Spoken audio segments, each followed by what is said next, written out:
nggak ngirim ya. Ya saya paham juga sih, mungkin karena bidangnya lebih teknis ya ke fisika, sehingga beberapa atau banyak di antara kalian mungkin masih belum familiar dengan soal-soal ini. Kalau saya lihat di sini kebanyakan dari sekolah Stomo 1 ya.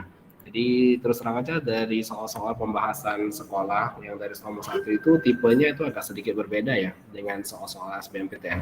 Jadi supaya bisa lancar, dua-duanya harus dikerjain sih. Maksudnya dalam artian ini soal tipe soalnya itu yang agak sedikit berbeda gitu. Tapi nggak terlalu masalah. Nanti semakin sering kalian ikut akan semakin terbiasa dengan soal-soalnya. Sebentar. Oke, ini sudah ya. Jadi kita langsung mulai aja ya. Sebentar saya cek dulu yang minggu lalu channelnya kayaknya ada beberapa soal belum dibahas ya ini. Ini yang channel ya. Di atas, sebentar saya scroll dulu. Bahasa Inggrisnya semua sudah selesai. Kemudian matematikanya juga dikerjain, fisikanya yang belum kayaknya ya. Oh, yang di atas komentarnya hilang semua. Ya kemarin memang ada sedikit gangguan. Ya udah nggak masalah, kita lanjutan aja hari ini. Bagi yang pengen jawabannya kemarin ya coba kalian kirimkan acara yang kalian kerjain. Nanti kita diskusi lagi. Oke, seperti janji saya, hari ini kita akan bahas topik yang lebih banyak soalnya keluar di soal-soal ujian ya. Jadi topik hari ini yang kita bahas adalah mengenai dinamika partikel ya, dinamika gerak. Oke, ini adalah lanjutan dari yang sebelumnya tentang kinematika gerak. Jadi kalau untuk kinematika gerak kita sudah paham, yang di awal-awal itu tentang gerak lurus beraturan, gerak lurus berubah beraturan, kemudian gerak melingkar, ini adalah level selanjutnya. Ya, jadi ada hubungannya dengan yang pertama. Yang pertama itu memang nanti soal-soal ujiannya itu sedikit aja, banyak kan nanti yang di sini. Tapi yang kemarin itu adalah dasarnya. Oke, jadi di sini yang kita pelajari di dinamika gerak itu ada apa saja. Tapi sebelumnya kita cek sound dulu ya. Ini suara saya terdengar cukup jelas ya, nggak ada nge-lag dan juga tampilan layarnya harusnya sudah normal ya. Ya, harusnya sudah normal ya. Semua udah bisa lihat layarnya, suara saya sudah terdengar cukup jelas. Boleh kasih responnya mungkin beberapa di antara kalian yang mewakili saja, di chat aja. Aman ya? Oke, kalau gitu kita langsung mulai saja. Yang akan kita bahas hari ini ada 3 topik utama ya, tapi di dalamnya banyak sekali materinya. Oke, yang pertama adalah tentang hukum Newton tentang gerak. Ini sudah kita pelajari di SMA kelas 1. Kemudian ada lagi hukum Newton tentang gravitasi, ini juga kita pelajari di SMA kelas 1. Lalu yang terakhir adalah yang dinamika rotasi. Ini yang kita pelajari di SMA kelas 2 bagian awal. Ya, terus terang dari dinamika gerak ini yang paling susah adalah di bagian dinamika rotasi. Karena dia tidak hanya dari gerak lurus saja, tapi mengenai rotasinya juga ada. Yang paling sulit sih yang bagian poin ketiga. Ini kalau kalian yang kemarin kelas 2, yang sekarang kelas 2, waktu semester 1 ujian tentang dinamika rotasi, pasti harusnya sudah tahu. Ini soal-soalnya memang banyak yang susah. Oke, kemudian untuk yang hukum Newton tentang gerak saya bahas sedikit dulu ya. Di hukum Newton tentang gerak itu ada 3 hukum Newton yang akan kita pelajari. Dari yang hukum pertama, yang hukum pertama Newton itu bunyinya adalah kalau bendanya diam dia akan cenderung untuk tetap diam, kalau yang bergerak dia akan cenderung tetap bergerak tetapi dengan kecepatan yang konstan. Maka sigma F-nya itu sama dengan 0. Jadi dia tidak ada percepatan sama sekali. Kemudian di hukum kedua Newton ini ada bahas sedikit mengenai kecepatannya, yaitu yang kita sudah pakai dan familiar sampai sekarang, yaitu F sama dengan M dikali dengan A. Di mana ini dihubungkan antara gayanya dengan percepatan. Dan percepatan ini juga ada hubungannya dengan kinematika gerak yang kita pelajari minggu lalu. Jadi A-nya ini nanti kita masukin ke rumus yang di GLBB-nya. Yaitu ada yang S sama dengan V0 T tambah setengah T kuadrat. Kemudian ada yang VT sama dengan V0 tambah T. Lalu juga ada VT kuadrat sama dengan V0 kuadrat tambah 2AS. Jadi ini kepakai lagi ya. Di sini kepakai lagi untuk di bagian dinamika geraknya. Oke, Dan kemudian yang ketiga adalah hukum mengenai aksi dan reaksi. Jadi di sigma F aksi sama dengan minus sigma F reaksi. Ini kebanyakan orang sering silap ya. Jadi kalau aksi sama dengan reaksi itu terjadi antara dua benda. Jadi bukan satu benda aja. Oke. Lalu nanti kita akan belajar tentang gravitasi. Nah, di gravitasi ini ada beberapa juga yang kita harus ketahui. Salah satunya adalah mengenai gravitasi ya, kuat medan gravitasi atau G, yaitu ini adalah Gm per R kuadrat. Nanti kita pelajari lebih lanjut di sini. Oke, kemudian ada lagi nanti lebih spesifik atau lebih sering banyak soal yang keluar nanti di hukum Kepler, yang ketiga terutama ya. Hukum Kepler yang ketiga yang menyatakan tentang periode revolusi planet dengan jaraknya. Jadi ibaratnya kayak gini, kalau ini adalah matahari, kemudian ini adalah satu planet, kemudian di sini ada satu planet, planet itu mengelilingi matahari dengan bentuk elips ya, seperti ini. Ini adalah jari-jari lintasan, walaupun ini bentuknya elips, jadi R ini kita nggak bisa bilang sebagai jari-jari juga sih, kita hanya bisa bilang jaraknya saja. Oke, kemudian ada satu lagi, ini kita nanti bisa membandingkan antara periode. Periode itu maksudnya waktu untuk menempuh satu kali putaran. Kalau di bumi kan 1 tahun ya, kita bilang satu tahun satu kali revolusi. Ya, nanti ini di hukum Kepler paling enggak biasanya dia di sini sih. Jadi T1 per T2 di pangkat 2, ini pangkat 2 dari periodenya sama dengan pangkat 3 dari si jari-jarinya. Ya, di sini nanti kita akan pakai. Oke, kita akan bahas lebih lanjut nanti di belakang ya.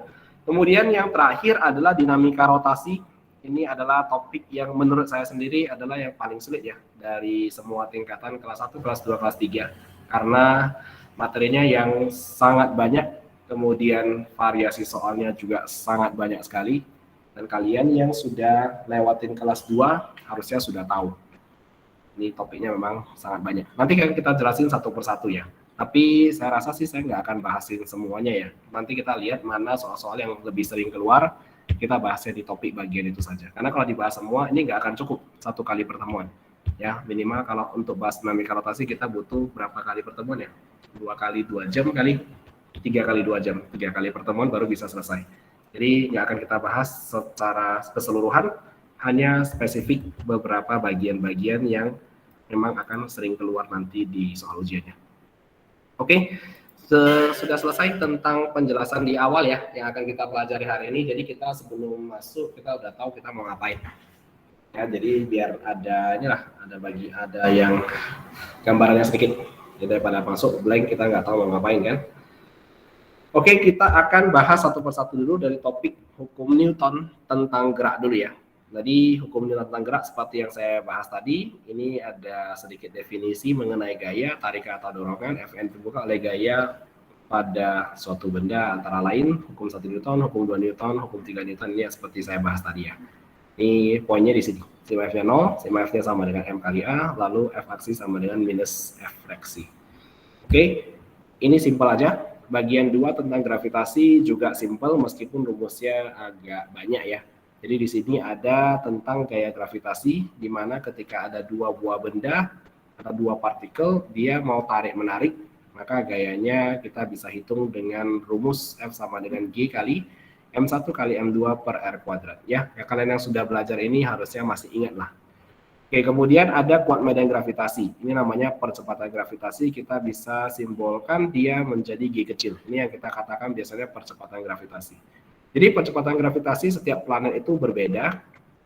Ya, kalau dia beda planet, G-nya berbeda. Bahkan beda ketinggian pun G-nya sudah berbeda. Jadi kalau misalkan kita sudah berada di luar atau di atas permukaan bumi dengan jarak sejauh H, nanti gravitasi yang kita alami juga akan berbeda. Jadi semakin tinggi atau semakin jauh dari pusat bumi, gravitasi yang kita alami akan semakin kecil.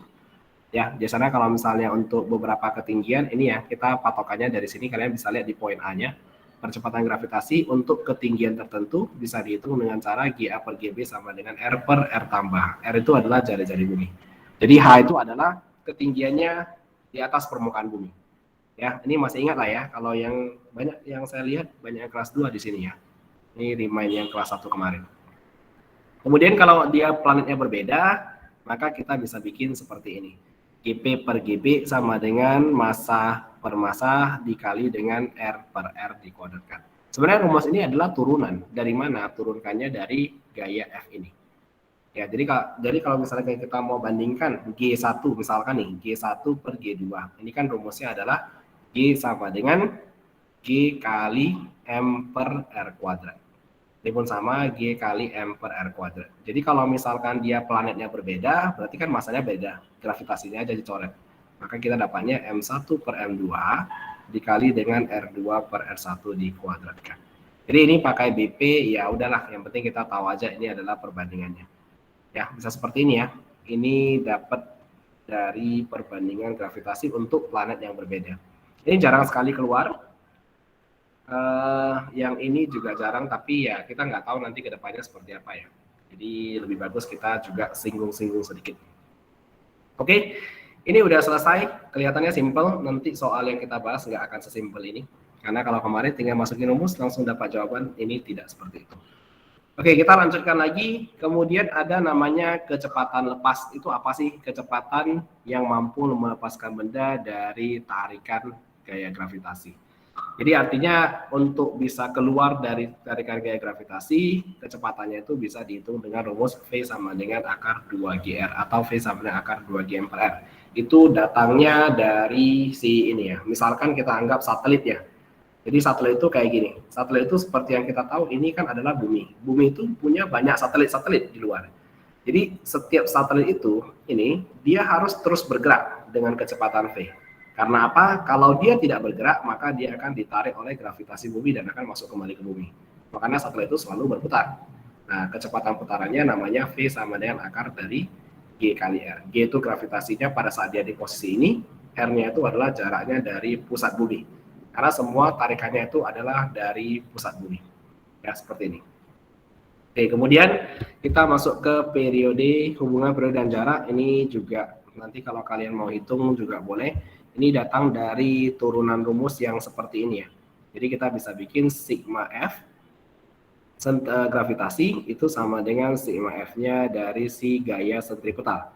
Karena kalau satelit dia bergerak melingkar, maka ada gaya sentripetal yang sudah kita pelajari di gerak melingkar sebelumnya. Jadi kalau misalkan kita isikan ini rumusnya menjadi Gm kali M per R kuadrat, maka ini sama dengan Fs itu adalah gaya sentripetal M kali As. As itu percepatan sentripetal, kalau mau dihubungkan ke periode, maka kita hubunginya ke omega. Omega itu adalah 2pi per periode. Ya, percepatan sentripetal adalah omega kuadrat kali R. Ini minggu lalu kita sudah pelajari. Oke, kemudian kita isikan omega kuadrat dikali dengan R. Lalu kalau kita isi lagi, ini M-nya boleh coret aja. Dapatnya adalah Gm per R kuadrat. Sama dengan omeganya menjadi 2pi per periode. Dikuadratkan kemudian dikali dengan R. Kalau kita pindah-pindah, kita bisa dapat nilainya seperti ini. Ya, jadi T-nya adalah, T kuadrat adalah 4pi kuadrat kali R pangkat 3 dibagi dengan Gm. Oke, seperti ini ya. Nah, lanjut kita lihat lagi dari persamaan ini. Ini masuk ke hukum Kepler jadinya, seperti yang saya bilang tadi. Jadi periodenya di pangkat 2, perbandingan periode pangkat 2 sama dengan perbandingan pangkat 3 dari setengah sumbu elips. Setengah sumbu elips itu berarti maksudnya ya ibaratnya kayak jari-jarinya lah, secara rata-rata. Oke, nah ini sering kali keluar, jadi kalian cukup hafal yang hukum Kepler yang ketiga. Oke, bagian 1, bagian 2 yang gampangnya sudah selesai. Nah, sekarang kita mau masuk ke bagian yang rumit, yaitu di bagian dinamika rotasinya. Oke, dinamika rotasi rumusnya agak cukup banyak ya, agak cukup banyak di sini sampai yang dari paling besar gambarnya sampai yang paling kecil. Apa saja sih yang perlu kita ketahui? Tentu saja yang pertama adalah mengenai torsi. Ya, dalam dinamika rotasi yang paling penting adalah torsi atau momen gaya. Jadi rumusnya adalah torsi sama dengan F dikali dengan R, di mana F itu adalah gaya dan R itu adalah lengan gaya dan dia harus tegak lurus dengan si F. Ya, jadi kalau nggak tegak lurus tidak bisa. Makanya kalau lihat di sini, ini R-nya, ini F-nya kalau miring seperti ini, F-nya itu harus kita bagi jadi 2 bagian. Yang sebelah kanan dan sebelah atas. Jadi yang atas ini namanya adalah F cos theta. Masih ingat ya? Minggu lalu yang kita belajar vektor, kalau dia kena sudut, maka dia ngambil bagian cos-nya. Kalau nggak kena sudut, dia ngambil bagian sin. Nah, yang diambil adalah yang di sini, F sin theta. Kenapa? Karena F sin theta itu tegak lurus dengan si R-nya. Ya, selalu kita ambil yang tegak lurus. Maka nanti ini rumusnya menjadi, untuk soal ini ya, khusus yang ini, berarti torsinya nanti menjadi F sin theta dikali dengan R. Kenapa? Karena yang tegak lurus adalah F sin theta. Oke? Lalu untuk momen gaya, ada yang bernilai positif dan bernilai negatif. Mungkin kalian masih ingat ya, waktu kalian belajar di awal-awal itu, kalau arah putarannya searah jarum jam, maka dia bertanda negatif. Kalau berlawanan jarum jam, maka dia bertanda positif. Ini udah sangat sering ya. Jadi misalkan ada satu batang balok seperti ini, kita bikin porosnya ada di sini. Ini porosnya. Kemudian kita kasih gaya F1-nya di sini. Apa yang terjadi dengan si batang tadi? Si batang tadi nanti akan berputar seperti ini. Karena kita dorongnya ke atas. Ya, dari kiri kita dorong ke atas, dia akan putarnya searah jarum jam, nanti torsinya bertanda negatif. Nah, kira-kira seperti itu. Ya, jadi tanda positif negatif ini harus tahu ya. Kalau nggak bisa dikerjakan yang torsi. Ini yang searah jarum jam nanti bertanda positif. Oke? Ini torsi yang di awal. Kalian hanya perlu ingat torsi sama dengan F dikali R. Kemudian yang kedua, kalian juga harus ingat kalau searah maka dia bertanda negatif, kalau putarannya berlawanan arah maka dia bertanda positif. Berlawanan arah itu maksudnya jarum jamnya ya. Oke, kemudian yang bagian kedua tentang momen inersia. Momen inersia itu apa? Momen inersia itu adalah ukuran kelembaban suatu benda untuk berputar. Jadi kalau definisinya dia tuliskan seperti ini. Masa benda yang berputar disebut dengan momen inersia. Secara matematis momen inersia adalah, nah ini kalau matematis dia masukin ke rumus. Hasil kali antara massa dengan kuadrat jarak terhadap sumbu putar. Kuadrat jarak terhadap sumbu putar maksudnya R-nya di pangkat 2. Jadi ada beberapa benda mungkin kalian masih ingat, batang yang diputar di tengah-tengah, berarti misalkan aku punya batang homogen, aku pegangin tengahnya di sini, kemudian aku putarin. Nah, aku putarin dia. Putarinnya boleh secara horizontal, boleh secara vertikal, nggak masalah. Yang penting porosnya di tengah. Ya, ibaratnya kamu pegang pensil atau pulpen yang sedang kamu pegang sekarang, kamu pegang bagian tengahnya terus kamu putar-putar aja. Ya, naik turun aja, dia kan kayak mau putar-putar. Nah, bendanya punya momen inersia sebesar I sama dengan 1/12 ml kuadrat. Kemudian kalau batangnya diputar di pinggir gimana? Ya sama dengan tadi. Kamu pegang pulpen kamu sendiri, tapi kamu pegang jangan di tengahnya, pegang di ujungnya. Ini sebagai poros rotasinya. Ya kalau kamu pegang ya kamu putar-putarin aja, nanti dia kan bisa searah jarum jam atau berlawanan jarum jam gerakannya. Nah, I-nya menjadi 1/3 ml kuadrat. Oke, lalu ada silinder pejal. Silinder pejal itu ibaratnya seperti tabung ya. Ini tabung, ini silinder pejal. Ini batang homogen ya. Ini aku bikin kotak aja deh. Kalau aku bikin putaran kayak gitu nanti kelihatannya kayak silinder. Silinder itu tabung ya. Nih. Ya. Nah, biasanya di sini yang paling sering digunakan. Ini akan paling sering dipakai. Kenapa? Karena nanti kita ada gambar-gambar tentang si katrol. Ya, jadi katrol itu dianggap sebagai silinder pejal, maka I-nya boleh dibikin jadi 0,5 ml kuadrat. Oke? Ini nggak usah dicatat, nggak apa-apa ya, nanti slide-nya saya kirimin. Minggu lalu saya bilang saya mau kirimin ya, tapi saya nggak kirim kayaknya. Lupa, nggak apa-apa, nanti saya kirim sekaligus saja. Kemudian untuk yang silinder, oh iya saya lupa kasih tahu, pejal itu apa sih? Pejal itu kata lain dari padat. Jadi kalau misalkan dia pejal berarti di dalamnya itu padat semua. Nah itu isinya. Jadi kalau misalnya berongga ya berarti dalamnya kosong. Ya silinder berongga berarti silinder tapi di dalamnya kosong, nggak ada isinya. Sama seperti bola juga. Kalau bola pejal itu bola yang padat. Ibaratnya kayak apa? Contoh misalkan kalian ambil semangka ya. Semangka itu kan dalamnya padat semua ada isinya kan. Nah itu semangka. Itu bola pejal. Ya bola bowling juga termasuk di dalamnya. Kemudian kalau bola berongga gimana? Bola berongga ya kayak dulu kita kecil waktu main-main bola, itu bola-bola plastik yang di dalamnya isinya angin. Nah itu namanya bola berongga. Jadi di dalamnya ada rongga-rongganya. Nah di sinilah yang kita harus tahu ya. Jadi nanti yang paling sering biasanya ini ya, silinder pejal dengan bola pejal 2 ini paling sering ada di soal dinamika rotasi. Tapi tidak terlepas kemungkinan yang lainnya juga bakalan muncul. Jadi mau nggak mau momen inersia itu harus dihafal. Ya, tapi kalau misalkan susah ya kalian hafal 2 ini aja deh. 2 ini paling sering untuk momen inersianya, silinder pejal dan juga bola pejal. Oke, lalu kita lanjut lagi ke teorema sumbu sejajar. Apa sih maksudnya teorema sumbu sejajar itu? Di sini teorema sumbu sejajar digunakan untuk menghitung momen inersia baru jika sumbu putarnya digeser sejauh D. Maksudnya gimana? Maksudnya gini, kalau kita punya batang, contoh ya, ini saya bikin contoh saja deh. Contoh batangnya gini, aku punya porosnya di pusat. Porosnya di pusat. Tadi seperti yang digambar, batang diputar di tengah-tengah, maka momen inersianya kan menjadi I-nya adalah sebesar 1/12 ml kuadrat. Ini M itu massa, L itu panjangnya. Jadi kalau seandainya aku geser nih, aku geser titik porosnya, tidak mau di tengah-tengah, tapi aku geser agak ke sebelah kanan sedikit. Aku geser porosnya segini sejauh D misalkan. Maka momen inersi yang baru akan menjadi apa?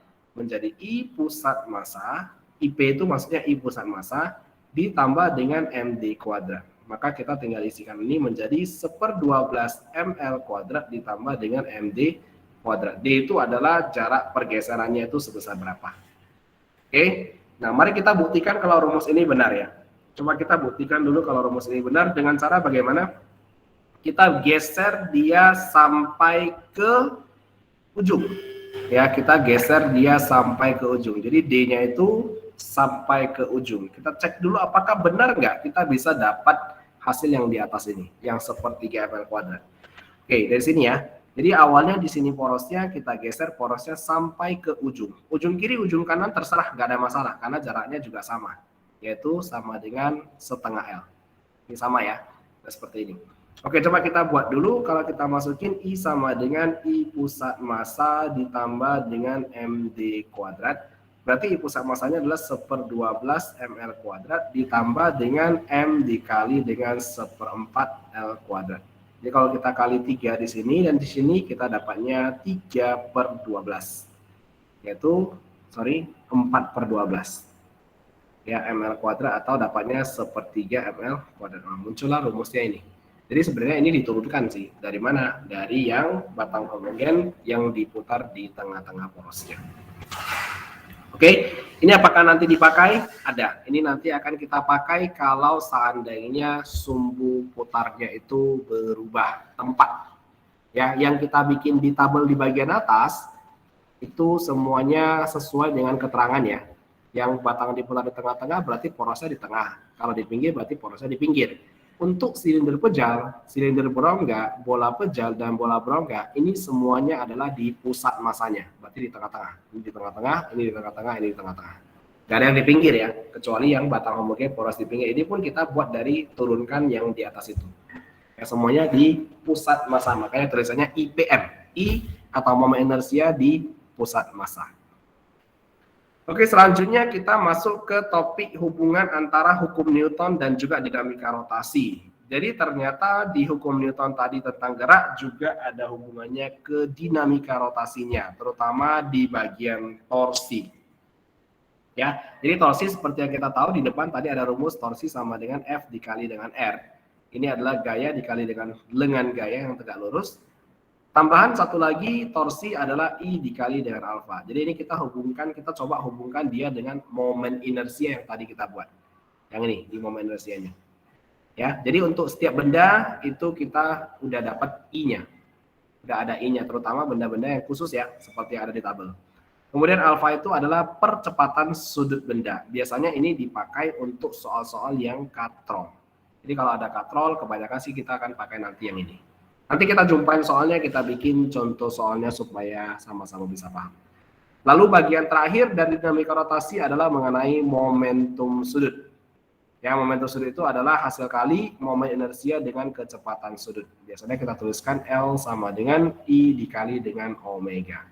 Dan ada lagi yang paling sering adalah hukum kekekalan momentum sudut, yaitu L1 kali omega 1 sama dengan L2 kali omega 2. Nah, biasanya gitu ya. Nih. Oke, saya cuma bisa cakap yang ini aja karena untuk contoh soalnya dia sangat banyak sekali dan variasinya sangat banyak.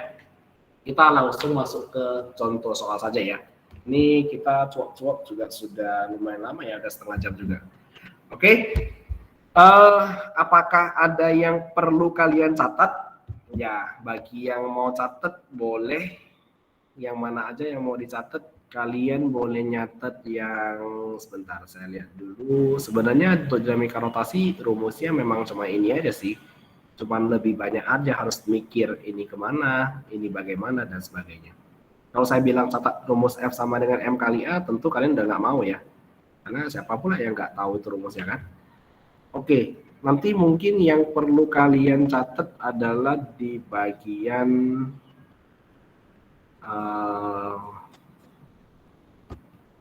P-nya ya. P untuk si pesawat yang berbeda. Sebentar.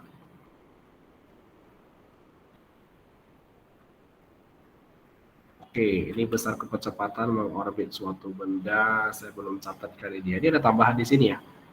Kalau dia mau mengorbit suatu benda, kalian boleh tambahkan satu rumus lagi ya. Di kecepatan lepasnya, ini tuliskan V sama dengan akar dari GM per R ditambah dengan H. Ini boleh dicatat nggak? Nanti ini akan kita pakai di soal bagian belakang. Oke, ini apa sih? Ini adalah, ini sudah terlalu padat ya. Kecepatan mengorbit benda. Ya, mengorbit benda atau mengorbit planet dan mengorbit sebagainya lah. Oke, keterangannya udah jelas. G itu adalah tetapan gravitasi, M itu adalah massa dari si bumi, R itu jari-jari bumi, H itu adalah ketinggian satelit. Jadi misalkan kalau satelit mau mengorbit bumi dengan kecepatan berapa, bisa langsung pakai rumus ini. Ya, akar dari GM per R tambah H. H ini adalah dia mau diletakkan seberapa tinggi. Ya, tinggi satelit. Itu agak jorok nih ya. Nah, silakan kalian lihat dulu mana yang kalian rasa mau catat, kalian catat dulu. Kita kasih waktu nyatet 2 menit dulu ya. Ini 7.38, nanti 7.40 kita kembali lagi. Kalau yang merasa susah untuk melihat satu persatu, boleh di screenshot dulu, nanti dilihat mana yang penting aja. Dicatat. Yang penting sih biasanya yang saya kotak-kotak warna merah ya. Kalau nggak di kotak warna merah ya nggak usah dicatat. Karena ya memang nggak begitu penting dan aku rasa kalian sudah bisa. Oke, 2 menit dulu untuk menyatat. Sisa 1 menit lagi.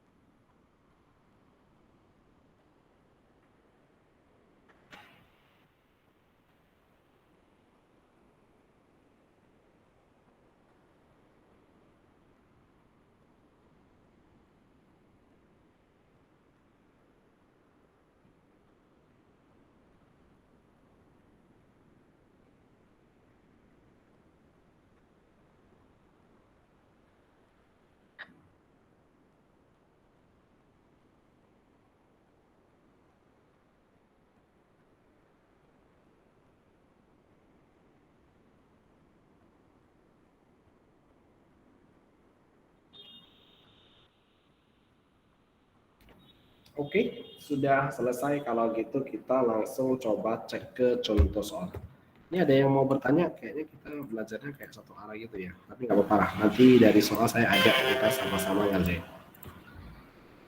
Oke, nomor 1 ini kalau kita lihat, saya bisa langsung simpulkan ini adalah bagian dari soal dinamika rotasi. Ya, dinamika rotasi karena kenapa? Saya lihat ini benda ditaruhkan nyangkut di situ dan dia tarik dengan gaya F. Jadi secara logika dia pengen ini benda mau gerakkan ke sebelah kiri. Jadi dengan cara apa? Berguling. Jadi kalau aku tarik dia ke sebelah kiri, maka aku maunya dia bisa berguling ke sebelah kiri sehingga dia keluar. Sementara dari logika kita, ini benda punya massa, dia punya berat dan beratnya itu akan narik dia ke bawah. Sehingga apa yang terjadi ketika dia mau tarik ke sana, ininya mau berputar ke arah sebaliknya. Jadi butuh ekstra tenaga CFD, ya, yaitu untuk melawan si gaya atau torsi yang dihasilkan dari berat benda tadi. Oke, kita coba baca dulu deh soalnya. Sebuah silinder pecahan bermasa 5 kg dengan jari-jari 50 cm berada dalam celah lantai miring seperti ditunjukkan pada gambar. Ini bagi yang sudah paham boleh coba kerjakan ya. Ya, sebenarnya ada gambar sudut kemiringan salah satu sisi lantai adalah theta, tangen theta sama dengan 5/9.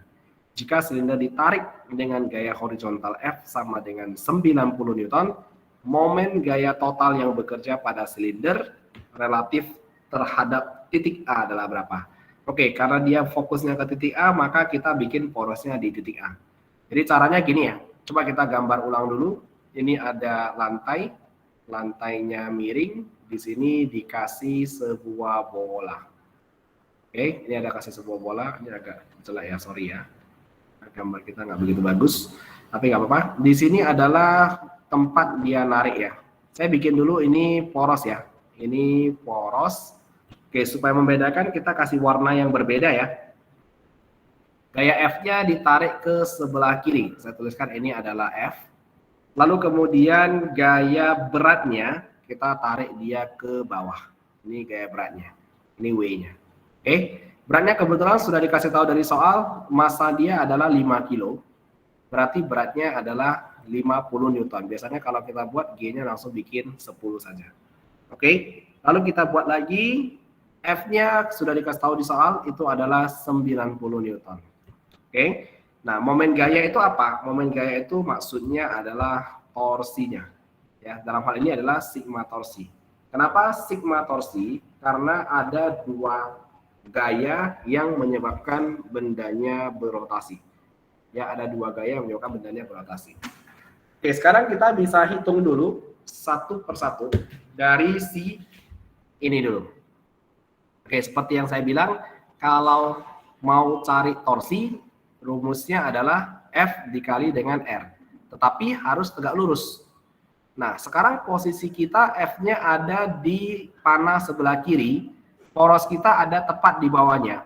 Maka supaya bisa tegak lurus, kita boleh tambahkan ini ke sini. Saya bikin titik-titik ya. Ini. Dulu ya, ini agak jelek, kita hapus dulu. Terus lingkarannya pun hilang. Aduh. Bikin lingkaran dulu ya, sekali lagi. Oke, ini kita bikin agak kemari. Lalu ini bikin tarik ke sini. Ini poros ya. Oke, kita bikin titik-titiknya dulu supaya nggak bingung. Titiknya dari sini ya. Langsung aja titik-titik ke bawah sehingga ini tegak lurus. Nah, inilah namanya adalah R-nya. Ya, ini adalah R-nya. R-nya untuk siapa? R-nya untuk si F. Oke.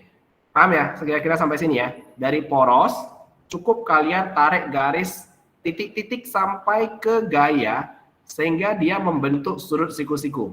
Seperti itu cara mencari R-nya. Oke. Lalu yang kedua, dengan cara yang sama, kita lakukan hal yang sama pada gaya beratnya. W-nya dia panah lurus ke bawah, poros di sini, kita cukup titik-titikkan aja ke sini. Oke, ini adalah R-nya. Oke, supaya beda, saya ganti nama R-nya ya. Ini aku ganti menjadi Y. Ya, untuk bagian yang sini warna biru, saya ganti namanya jadi Y supaya nggak sama-sama R. Walaupun kita tahu itu R adalah jarak dari poros ke pusat. Oke, sorry, dari poros ke si gayanya tadi maksudnya yang tegak lurus. Ini kita bikin X ya. Oke, berarti kita sudah tahu ternyata X-nya adalah yang di sini dan Y-nya adalah yang di sini. Lalu bagaimana cara kita mendapatkan nilai X dan Y-nya? Caranya simple, sederhana sekali.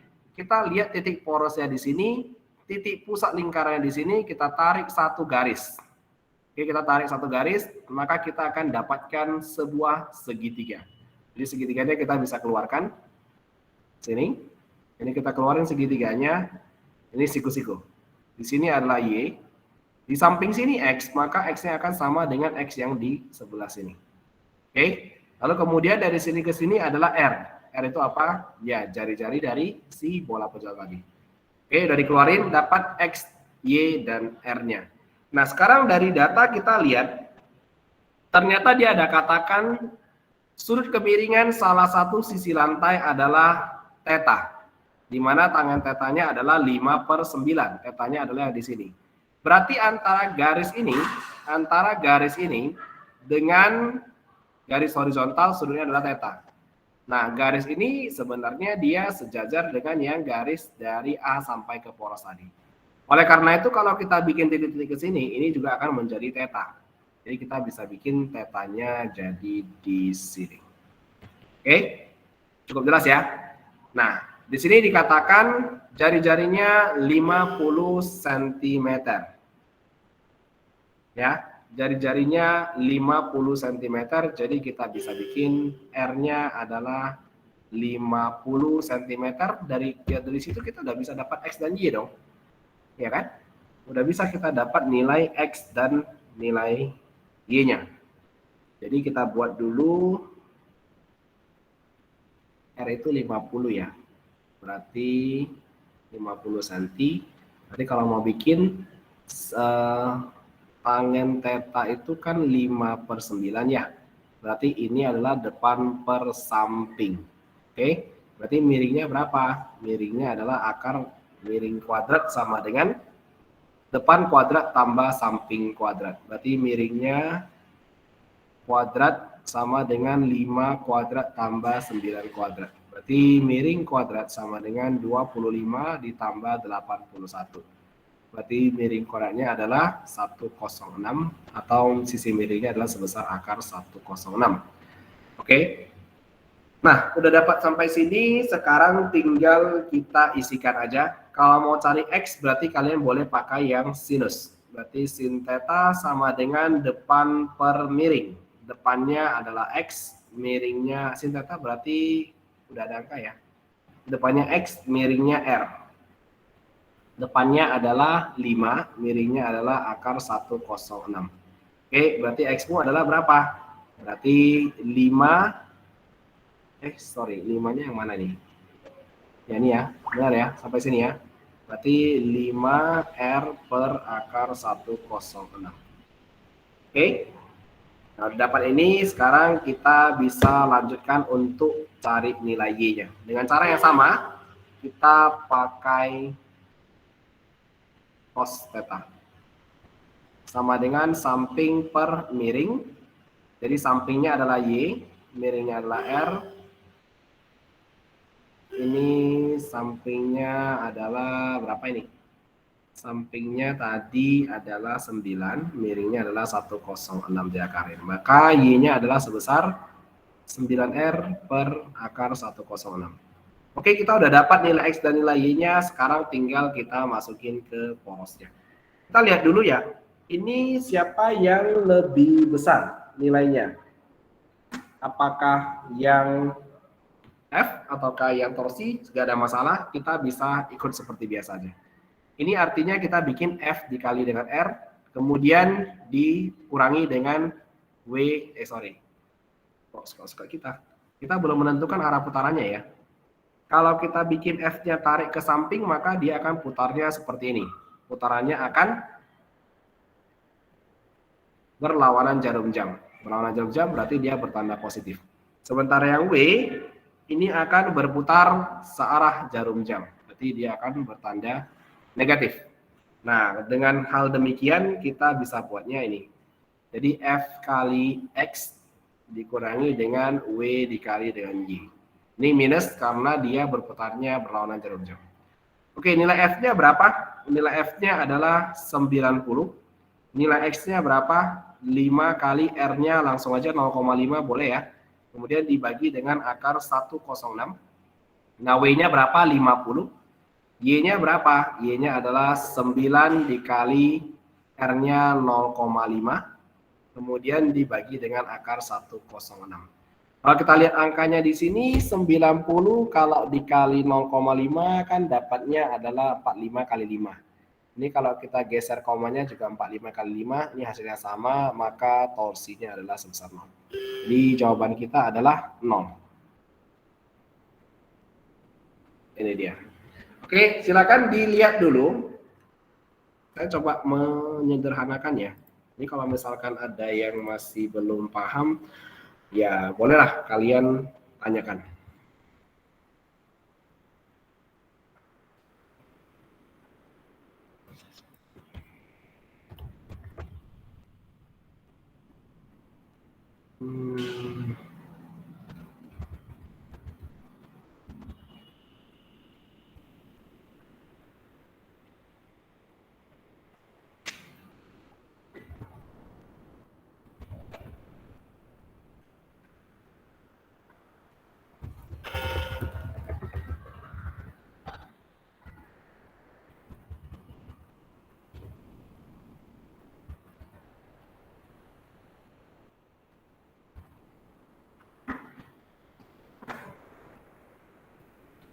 Oke, kira-kira ada gambaran cara ngerjainnya? Tinggal putar-putar aja. Masih bingung kayaknya ya, sebagian ya. Tapi ya nggak apa-apa, dicoba aja. Ini bersama rotasinya seperti itu. Oke, supaya kalian lebih paham, coba kita kerjakan satu soal lagi yang mirip lah ya. Kita cek dulu. Oke, saya kasih satu soal lagi. Oh, boleh jelasin ulang arah putarnya. Jadi arah putarnya boleh kalian lihat dari jarum jam ya. Seperti yang kita lihat kalau kita gambarin jam, jam kita kan seperti ini. Ini porosnya kan, ini 12, 1, 2, 3, 4, 5, 6, 7, 8, 9, 10, 11. Putarannya akan seperti ini. Ini yang namanya searah jarum jam. Jadi kalau misalkan kamu tarik ke sini, logikanya gini aja, Johanna. Ini kan porosnya di sini. Kamu kalau tarik dia ke sebelah kiri, ini bola kan mau gelindingnya ke sebelah kiri kan. Dia kan mau keluar dari si bidang miring tadi ke sebelah kiri. Nah, gelindingnya gimana? Ya dia akan gelindingnya ke sana. Gelindingnya ke sana, jadi ibaratnya ke sebelah kiri, ya dia nanti putarannya menjadi berlawanan jarum jam. Kalau beratnya sendiri bagaimana? Beratnya sendiri ini kan porosnya di sini. Ya kan? Porosnya di sini, kamu tarik dia ke bawah. Apa yang terjadi? Ketika ini kamu tarik F-nya ke sebelah kiri, akan ada satu gaya yang bikin dia ke bawah lagi. Maksudnya yang melawan gaya dia lah. Itulah namanya si W tadi. Maka putarannya menjadi searah jarum jam. Lihat dari porosnya aja, dari sini.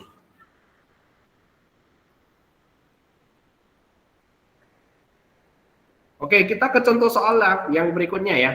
Yang sama dengan yang ini boleh coba kalian kerjakan dulu ya. Kita lihat dulu, nanti kita mau bahas yang ini. Ini agak susah sih sebenarnya. Ini nggak terlalu susah. Kalau yang hukum Newton terus terang nggak terlalu susah. Yang susah dinamika rotasinya. Ini hukum Newton gampang, ini gampang. Ini ada gabungan sama yang rotasi karena ada katrolnya dihitung juga. Yang ini planet gampang sekali. Ini boleh coba kalian kerjakan. Coba dibaca dulu nih soalnya hampir mirip ya.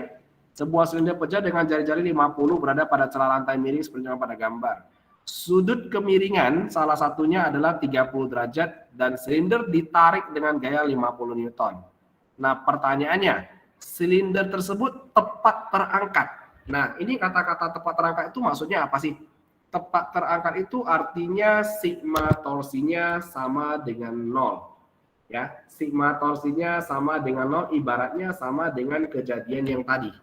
Ya, torsinya sama dengan 0, maka tadi F dikali X itu sama dengan W dikali dengan Y. Dan ini lebih gampang karena dia tanya massa silinder pejal tersebut. Kalau ditanya massa silinder pejal, berarti kamu dari W-nya ini cari massanya. Kan W-nya itu adalah M kali G kan. Nah, coba kalian cari, tapi ini berbeda ya. Datanya adalah 30 derajat. Kalau yang tadi kan dikasihnya 5/9. Coba dulu dikerjakan.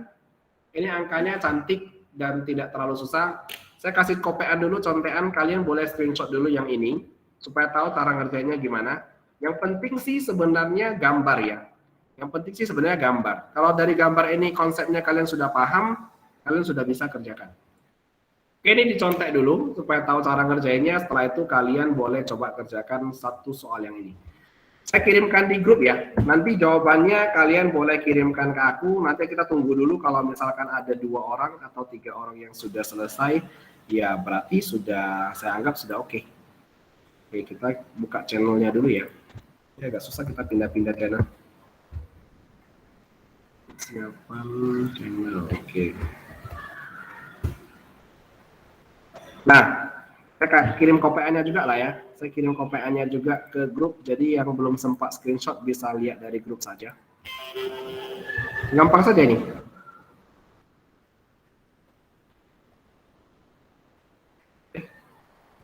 Maafin saya, sorry. Ini free screen dulu. Kita balik ke sini. Silakan dikerjakan. Ini saya kirimin kopiannya. Nah, ini yang ada jawabannya. Silakan dicontek aja, langsung dikerjakan. Yang sudah selesai boleh leave a comment di sana ya. Kita kasih waktulah 5 menit cukup lah ya. Orang cuman dicontek aja kemudian dipindahkan, caranya sama kok. Oke, mari kita kerjakan.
Ada yang ngerjain? Kalau nggak ada yang ngerjain, saya kerjain aja. Jadi kita nggak nungguin lagi. Daripada kita sama-sama nunggu nggak ada yang ngerjain kan. Oke, saya kasih bocoran sedikit ya. Jadi kita bisa, oh sabar, ya, oke. Jadi kita kasih bocoran sedikit ya cara ngerjainnya ya. Sebenarnya kurang lebih sama dengan yang tadi. Kita bikin dulu satu buah lingkaran, lalu kita bikin satu garis seperti ini, lalu kita bikin garis yang seperti ini, lalu kita tarik garis ke sini, lalu kita bikin tetanya di sini. Oke, ini tetanya 30 derajat ya. Nah, ini porosnya di sini. Kita tarik ke sebelah kiri. Berapa itu angkanya sudah dikasih tuh? 50 Newton. Sama dengan yang tadi ya. 50 Newton. Kemudian beratnya berapa? Ya nggak tahu kan, itu yang ditanya dari masanya. Beratnya saya pakai warna biru lagi seperti yang tadi biar bagus. Oke, lalu porosnya tetap letakkan di titik A saja ya. Kenapa? Kenapa sih porosnya harus diletakkan di titik A? Nggak ada yang penasaran ya? Kenapa porosnya harus di titik A? Kenapa porosnya nggak mau di tengah-tengah sini aja? Porosnya di titik A karena ini adalah titik tumpu. Jadi ketika kamu tarik si F-nya, tarik bolanya dengan gaya F ke sebelah kiri, maka bola ini semua nanti dia akan menumpunya di A. Numpu di A. Nanti kalau turun juga sama, numpunya memang kalau dia turun kan numpunya ada di sini juga kan. Yang ini. Nah, yang kena di sini ada 2 titik ini sebenarnya kena. Ada 2 titik di titik A, satu lagi sama yang di sini. Tapi karena kamu tarik dia dengan F, ya dia mutarnya ke sana, numpunya di A. Makanya si A jadi porosnya. Itu alasannya. Oke? Nah, kita cari dulu ya segitiganya. Ini sudutnya sama aja, kita bikin tetanya tadi 30. Keluarin segitiganya. Ini segitiganya di sini adalah 30 derajat. Oke, ini jari-jari ya. Tadi seperti kita bikin, ini adalah X, kemudian yang ini adalah Y. Oke. Nah, R-nya dikasih tahu juga ya. R-nya 50 cm, ini dikasih tahu. Jadi kita tinggal cari aja X-nya sama dengan aduh kok X sama dengan. Sebenarnya bisa cepat sih, tapi ya udahlah kita pakai trigonometri sederhana dulu. Berarti sin 30 sama dengan depan per miring X-nya per R-nya. Wes, Angelis Grace sudah kerjanya. Mantap sekali. Setengah sama dengan X per 0,5. X-nya jadi 1/4. Oke, sekali lagi pakai cos 30 sama dengan samping Y per miringnya adalah R. Jadi setengah akar 3 sama dengan Y dibagi dengan 0,5. Berarti Y-nya adalah 1/4 akar 3. Oke, kita udah dapat dua-duanya, X dan Y kita pindahin ke sini. Gampang ya, tinggal 50 dikali dengan 1/4 sama dengan M kali G dikali dengan 1/4 akar 3. Ini coret, G-nya 10, coret sama ini habis. Maka masanya menjadi 5 per akar 3 atau 5/3 akar 3 kilogram. Oke, terakhir saya ngerjain juga kan? Selesai, gampang ya. Ada yang sudah kirim nggak ya? Coba kita cek dulu. Tadi saya cuma nampak yang Angel Inggris kirim aja.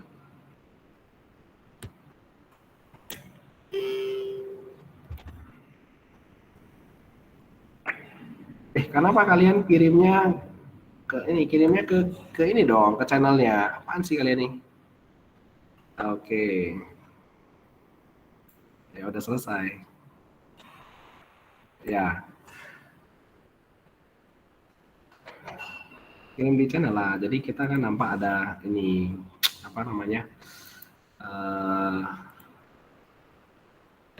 Dua arah gitu.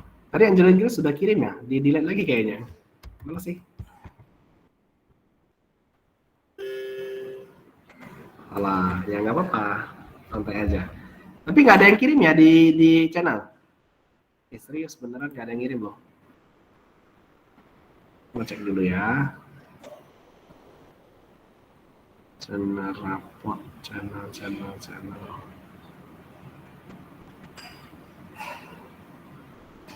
Ini dia.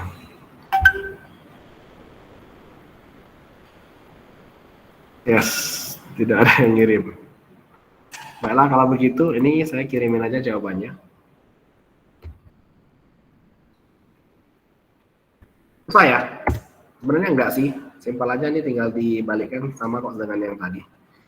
Oke, kita lanjut ke soal yang hukum Newton ya. Ini yang dinamika rotasi aja udah bikin puyeng kepala kan. Kita agak santai dikit, kita ke soal tentang hukum Newton dulu. Ini kayaknya udah level atas ya, kita ke level rendah dulu ya, yang simple dulu. Hah, aku nggak post ya. Ada loh di channel, coba kalian lihat channelnya di bagian komen.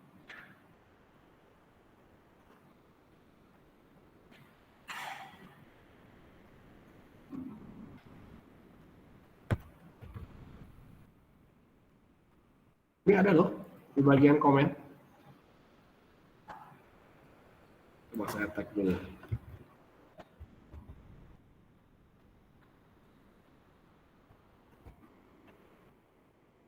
Oh, salah saya. Aduh.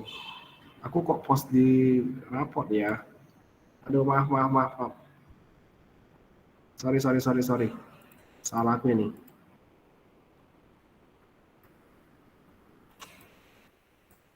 Kenapa aku bisa ngepost di sini?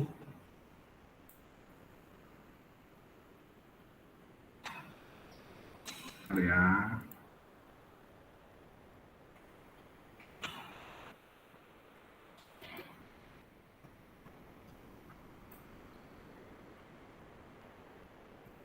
Aduh, sorry.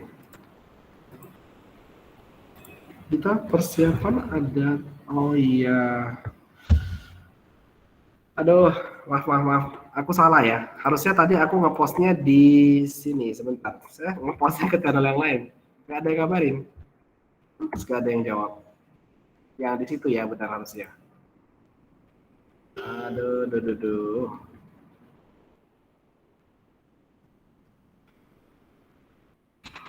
Sorry. Ini kita ada 2 channel soalnya.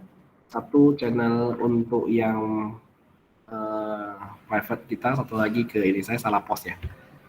Oke, udah saya kirim ya ke channelnya, kalian bisa cek di sana. Ini jawabannya aku kirimin juga ya tadi. Tadi ini sudah, ini juga udah kita masuk ke soal nomor 2 aja ya. Anggap yang tadi kita lewatin aja. Oke, kita masuk ke soal ini dulu. Ini mungkin gampang menurut beberapa orang, kalian bisa baca dulu. Saya bantuin baca, setelah itu coba kita tentukan jawabannya. Tanpa menghitung kita sudah bisa dapat jawabannya. Serius, karena ada beberapa soal yang cukup pakai logika saja. Ya, bagi kalian yang sudah baca, silakan kalian posting jawaban kalian di channel. Ini sudah saya kirim. Ini udah masuk ya, harusnya udah masuk ya. Coba di tag dulu, bantu cek dulu Johanna, udah muncul ya? Ini harusnya udah muncul ya, karena udah aku kirimkan di persiapan SBMPTN.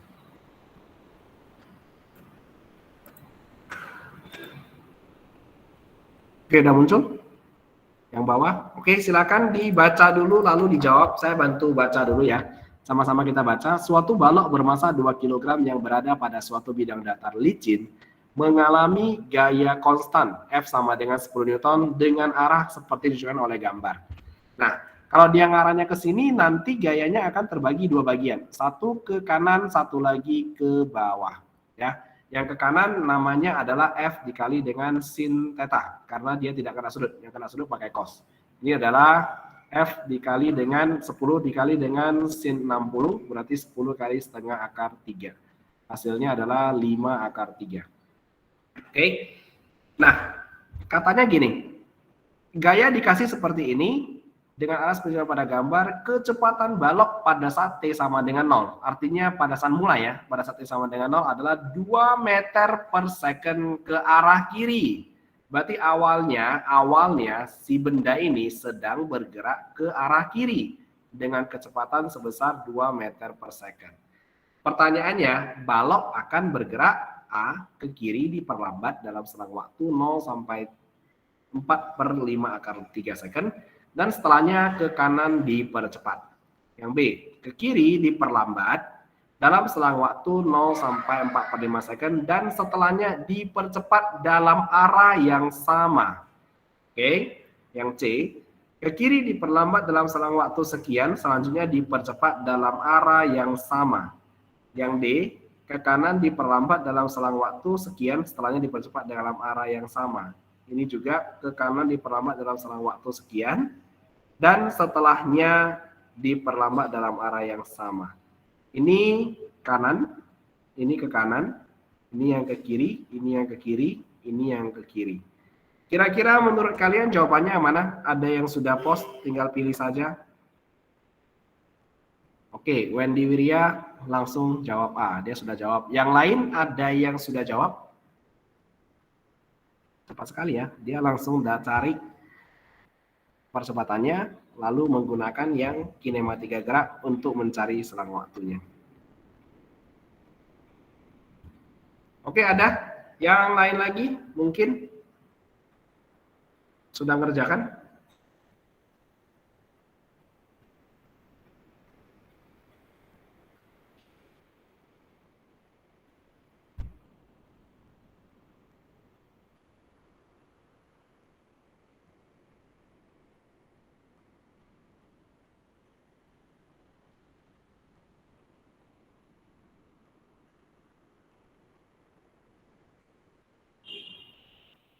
Nggak ada? Nggak ada ya? Kalau nggak ada, berarti kita anggap sudah selesai. Ini jawabannya udah benar ya. Jadi sebenarnya kita pakai logika juga sudah tahu, nggak usah ngitung T-nya, kita akan jawab A. Kenapa? Karena kalau awalnya benda bergerak ke kiri, kita tarik dia ke kanan, maka apa yang terjadi? Benda ini nanti akan diperlambat ke kiri, setelah itu dia akan berhenti. Setelah berhenti, dia akan kembali ke kanan. Jadi jawaban yang paling tepat adalah yang A. Ya, setelahnya ke kanan. Berapa waktunya kita nggak tahu. Sebenarnya perlu dihitung sih, tapi karena ini di pilihan jawabannya tidak ada semuanya yang ke kanan, semuanya ke arah yang tetap kan? Berarti anggapnya semuanya ke arah kiri. Gak mungkin dong kita tarik benda ke kanan tapi gayanya, tapi bendanya bergerak ke kiri terus. Maka yang B, C, D, E sudah pasti salah. Oke? Itu cara simpel membedakan jawabannya. Ya, sekarang kita langsung ke soal berikutnya lagi. Ini cukup gampang ya. Oke, kita lanjut lagi ke soal yang kurang lebih hampir sama. Boleh kalian coba kerjakan dulu. Saya kirimin dulu ke channel.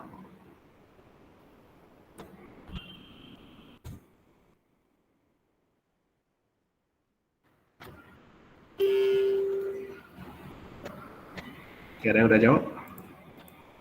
Oh, belum. Oke, ini sudah benar yang dijawab Wendy Wirya ya. Sudah benar. Mantap. Kasih jempolnya satu.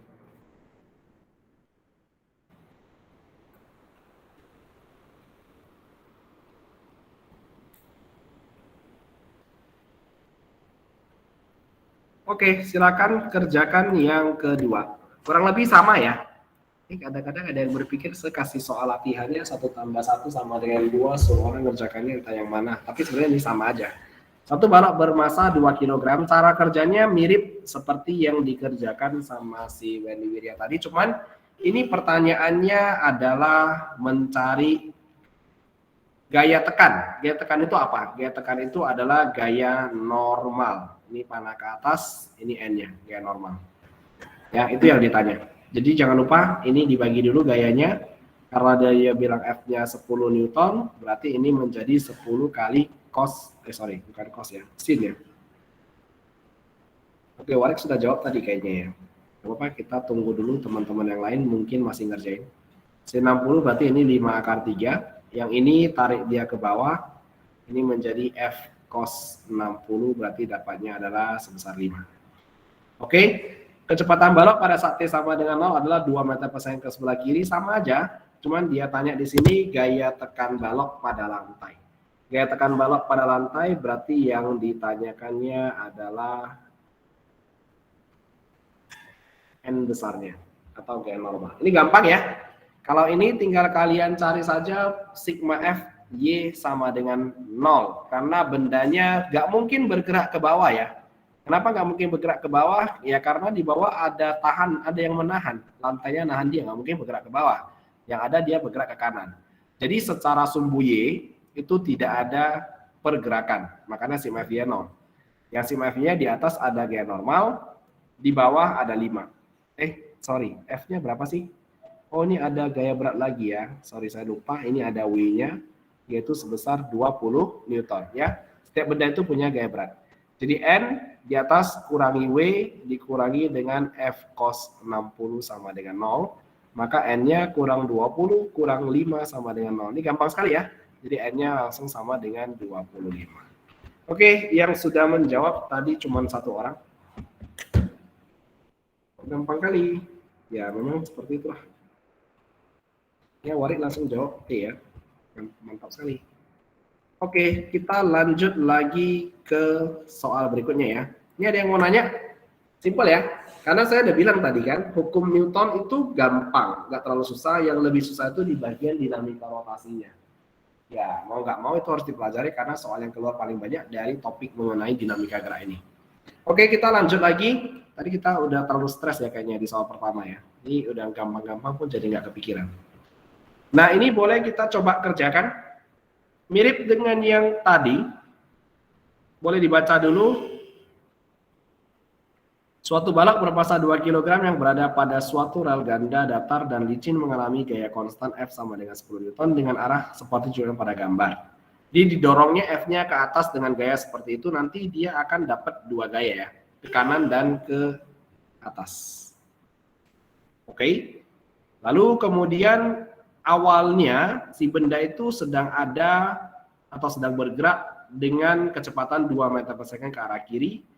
Pertanyaannya adalah kecepatan balok pada saat T sama dengan akar 3/5 dan T sama dengan akar 3/3 adalah berapa? Jadi sebenarnya tinggal kita cari dulu perlambatannya yang, perlambatan yang dialami, kemudian kita bisa tahu itu geraknya nanti kemana. Oke, silakan dicoba kerjakan dulu. Kemudian nanti kirimkan jawaban kalian. Ini ada dua posisi ya. Jadi pada T-nya itu gimana? Apakah kecepatannya sama besar? Berlawanan arah enggak? Sama besar atau searah? Atau enggak sama besar? Jadi intinya kita harus munculin angka ya. Supaya kita bisa tahu kecepatannya itu sama atau berbeda.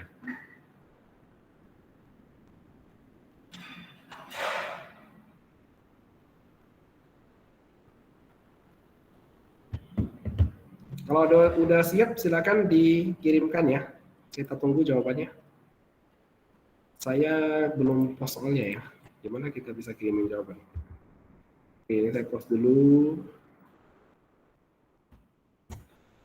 Silakan dicoba. Kalau bisa disertakan dengan penyelesaiannya. Karena ini kan kita mau membuktikan kan, apakah kecepatan pada detik kesekian sama dengan detik kesekian nggak?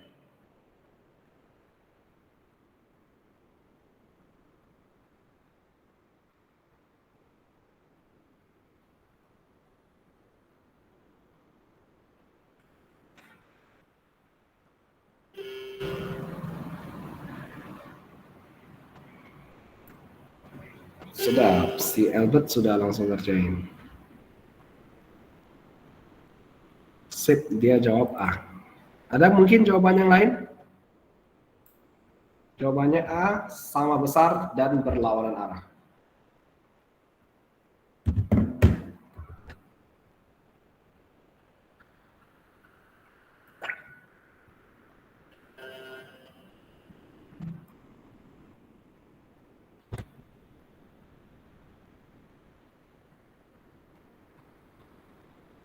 Di mana? Ya sorry ya tadi ya, yang tadi saya salah kirim ke channel. Ada dua channel sebenarnya. Satu lagi channel raport sih. Tapi udah saya perbaiki lah. Saya post ya, oke. Oke, selain Albert ada yang ngerjain lagi? Simpel-simpel aja dia buat ya. Kalau saya lihat dari sini sih oke lah. Dia udah dapat ini A-nya adalah sekian, oke, percepatannya. Karena dia ke kiri, berarti nanti dapatnya negatif dulu. Ya, dia dapat A berarti sama-sama setengah meter per second. Cuman bedanya satu bertanda positif, satu lagi bertanda negatif.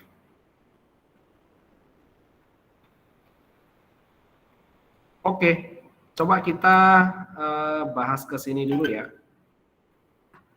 Oke, kita kasih gambaran sedikit. ini ada balok, kita kasih gaya dorong ke miring sini. Ya, miring sini. Ini kita bisa bagi satu ke sebelah kanan, satu lagi ke sebelah atas. Oke, di sini 60 berarti 60 nanti kan kita letakkan di sini. Ya kan di sini 60 tadi. Oke, berarti F-nya di sini adalah 10 Newton. Jadi kita bisa bikin ini adalah 10 dikali dengan sin 60. Nilainya adalah 5 akar 3. Yang di atas adalah 10 kali cos 60 atau sebesar 5. Kemudian bendanya adalah 2 kilo. Maka di bawah sini adalah sebesar 20 Newton. Kemudian arahnya awalnya dia bergerak ke kiri dengan kecepatan sebesar 2 meter per second. Oke, kita cari tahu dulu berapa besar sih percepatan benda kalau seandainya didorong ke sebelah kanan.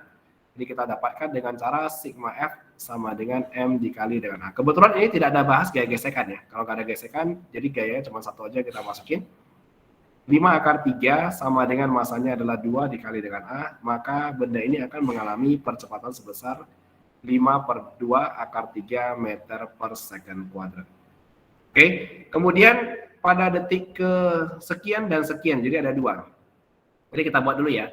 Pada detik yang pertama itu adalah akar 3 per 5, maka kecepatan benda itu adalah PT sama dengan V0 ditambah dengan AT. Yang gini kan, kecepatan akhir benda. Jadi VT adalah kecepatan awal benda itu adalah 2 meter per second dan sebelah kiri. Jadi kita kurangi. Oke, ditambah dengan 5 per 2 akar 3 dikali dengan waktunya adalah sebesar akar 3 per 5. Oke, jadi kalau kita coret habis dapatnya adalah akar 3 kali akar 3, 3 per 2, maka kejadian pertama kecepatannya adalah setengah meter per second. Lalu untuk T yang kedua, itu adalah akar 3 per 3, maka kita bisa bikin dengan cara yang sama, V0 ditambah dengan AT, VT-nya adalah sebesar, berapa ini? PT sama dengan minus 2 ditambah dengan 5 per 2 akar 3 dikali dengan T-nya akar 3 per 3. Ini coret aja. Jadi VT-nya dapat positif setengah. Nah, kesimpulannya apa? Kecepatan mereka sama, hanya arahnya berlawanan. Jadi ketika detik ke akar 3 per 5 itu dia masih ngarah ke sebelah kiri. Karena kecepatannya kan berkurang kan? Dari minus 2 dia menjadi minus setengah. Kemudian setelah itu baru dia balik lagi. Oke, jadi jawabannya adalah yang A. Oke, sampai sini ada yang mau nanya? Mungkin ada yang masih bingung. Ini kita sudah masuk ke topik yang cukup gampang ya. Berhubung tadi begitu dikasih soal sulit, sudah pening. Udah pas ya? Yang dikirim si Albert juga sudah oke.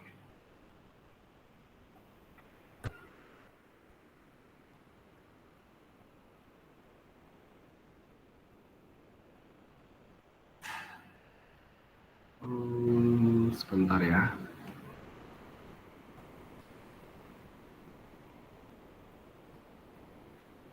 Oke, kita lanjut dulu ke sini. Ini udah? Kalau udah, kita bisa lanjut. Oke, ini kita ke soal simpel dulu ya. Ini ada garis, nggak bisa dihilangin lagi. Biar aja di situ ya. Garis lengkung itu enggak. Oke, ada yang mau coba ini? Simpel sekali. Sebuah balok bermasa sekian-sekian. Kita kirim dulu ya. Ini banyak grupnya.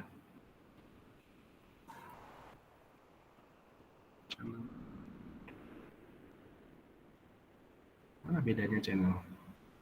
Oh ini nih, yang bentuknya monogram. Oke, silakan coba langsung aja kalau sudah.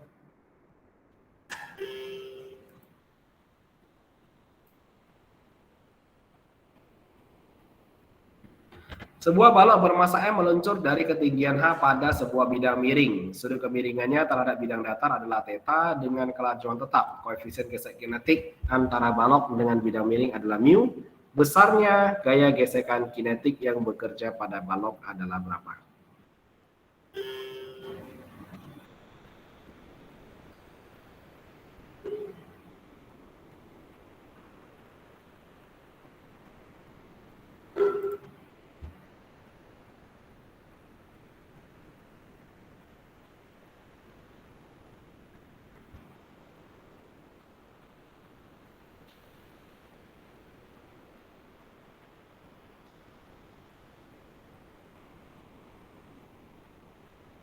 Ada yang bisa jawab?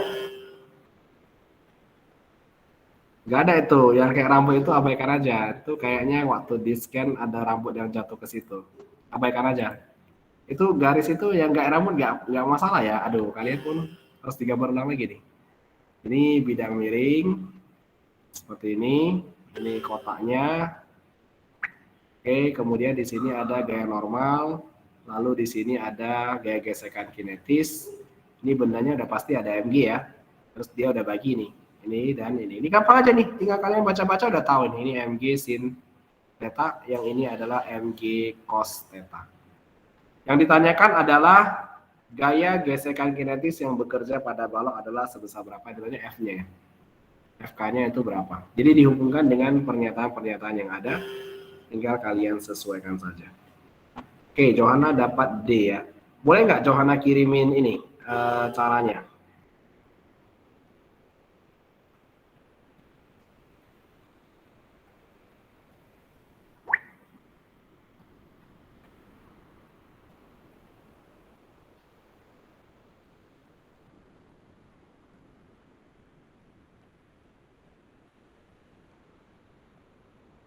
Di posting aja caranya, nggak apa-apa.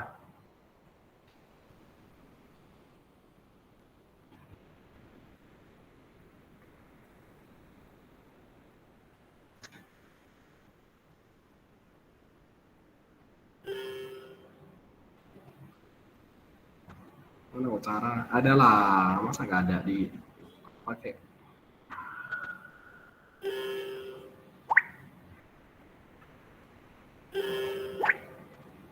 Tinggal lihat aja. Ada yang bisa? Coba boleh dikirimin selain Johanna tadi.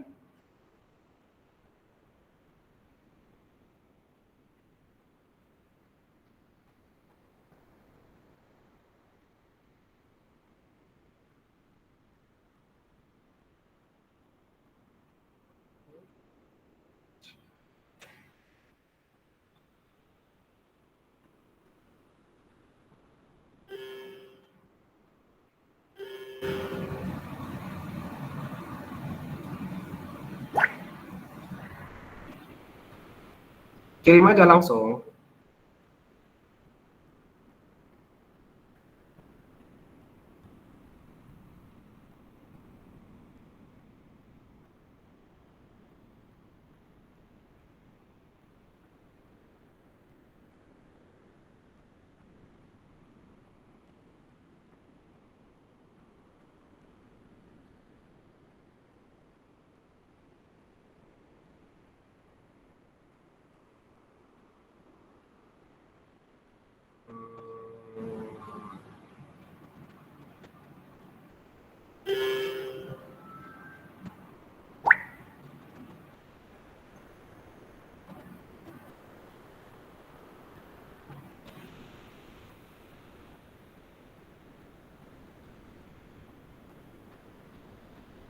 Oke, sebentar ya. Ini saya dihubungi sama Lasa Junaidi nih, sebentar dulu. Ada yang penting nih kayaknya. Berita sama dengan mg sin theta. Jadi kok kenapa nggak kirim ke grup aja? Kok kirim ke grup, kirim ke channel aja. Introvert lagi entah apa. Ya benar ya, jawabannya adalah mg sin theta, caranya sudah benar. Udah kamu kirimin aja loh, udah benar itu.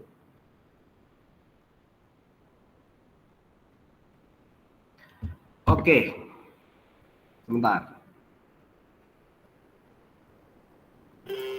Nah, ini Wendy sudah kirim, gitu dong. Yes, ini benar sekali ya, sangat simpel ya. Karena katanya bendanya itu bergerak dengan kelajuan tetap. Ini saya sengaja nunggu lama, rupanya yang respon sedikit sekali. Kalau kelajuan tetap artinya apa? Artinya tidak ada percepatan. Jadi bendanya bergerak pasti naik bawah atas tur atas bawah aja kan. Maka kita bisa bikin sigma fx-nya itu sama dengan m kali a.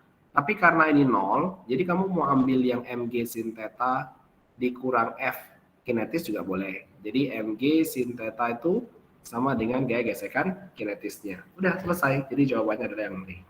Simpel ya. Alasannya kenapa bisa 0? Karena dia bergerak dengan kelajuan tetap. Oke, thank you yang sudah menjawab. Kita kirimin jawabannya dulu. Ya, sudah cukup ya soal-soal mudahnya ya. Sekarang kita masuk ke soal yang agak sulit. Kita mulai dulu dari yang ini. Yang ini masih lumayan. Boleh dicoba kerjakan dulu. Tadi dasar-dasarnya sudah bisa ya. Kalau sudah bisa, seharusnya yang ini nggak terlalu masalah. Mudah-mudahan.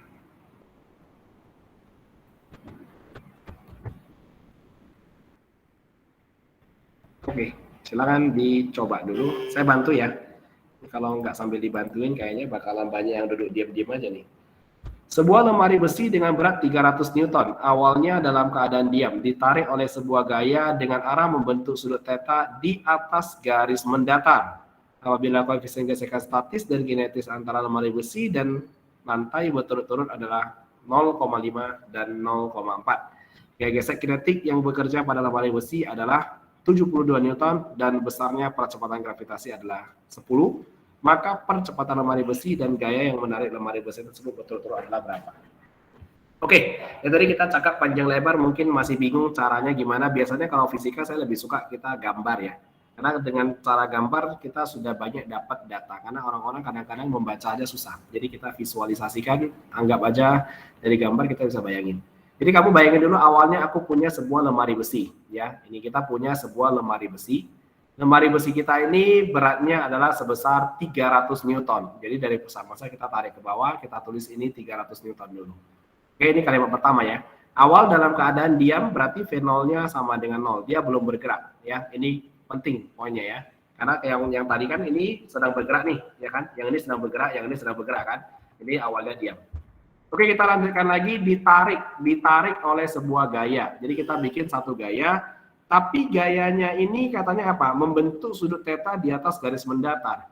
Berarti tetanya di sini nantinya. Gayanya jadi di sini, membentuk sudut theta di atas garis mendatar. Ini garis mendatar, ini theta. Ini ya. Nah, dengan keterangan dia kasih cos tetanya sama dengan 3/5. Sudah? Apabila koefisien gesekan statis dan kinetis berturut-turut dari lemari besi dengan lantai. Ini lemari besi, ini lantai. Oke, ini lemari besi, ini lantai. Ada koefisien gesekan statisnya sebesar 0,5 dan koefisien gesekan kinetisnya sebesar 0,4. Oke, lalu lagi tambahan dia kasih lagi gaya gesekan kinetik yang bekerja pada lemari besi adalah 72 Newton. Ya, jadi 72 Newton itu adalah apa? Itu adalah gaya gesekan kinetik. Berarti ketika bendanya bergerak, ini di belakang ada gaya gesekan kinetik. Ya, saya nggak tahu nih dia kasih tahu 0,5 sama 0,4 ini untuk apa lagi. Oh, ada. Ini nanti ada kita pakai nanti. Jadi gaya gesekan kinetisnya dikasih 72.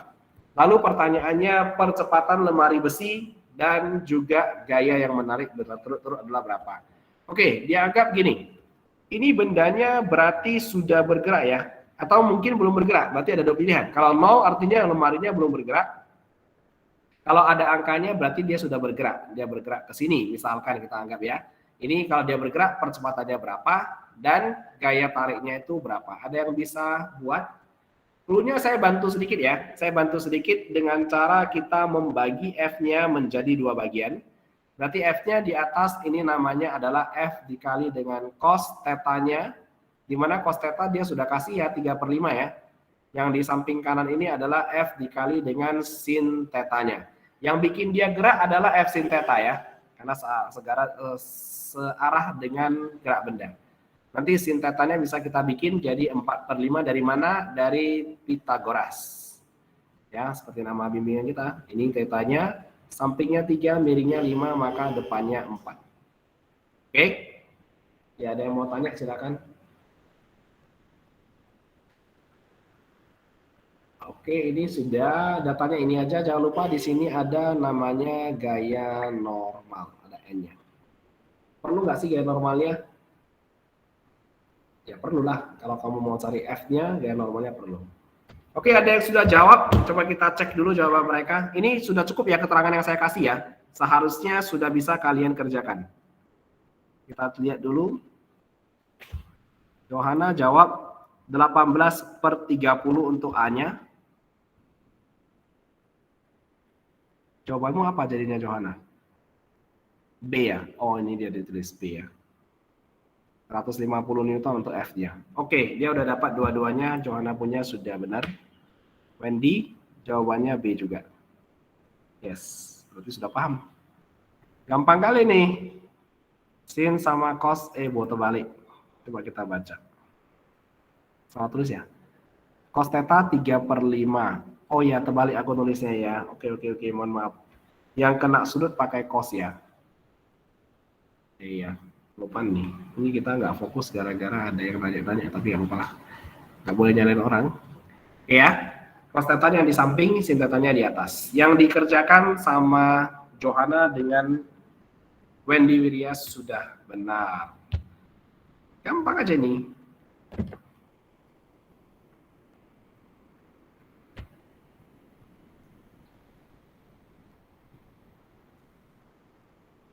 Ya, kita boleh mulai dulu dari sigma fx sama dengan M kali A. Kita bisa mulai juga dari sigma fy sama dengan 0, karena nggak bergerak. Di sigma fx ada f cos theta dikurangi dengan gaya gesekan kinetis sama dengan massa bendanya udah pasti 30 ya. Karena kan beratnya 300 Newton.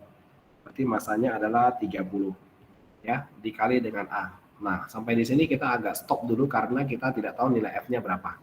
Ya, FK-nya udah ada 72. Kita masuk ke sini. Di sigma F ada siapa? Ada N di atas, ada F sin theta di atas, di bawah ada 300. Sama dengan 0. Oke, N-nya itu bisa dicari nggak sih? Bisa dong. Dengan cara apa? FK sama dengan mu dikali dengan N. FK-nya 72. Karena ini kinetics, maka kita pakai mu K juga, yaitu yang 0,4 dikali N. Jadi kita pindahin ke sana, 72 dibagi 0,4. Jadi kita dapat N-nya adalah sebesar 180.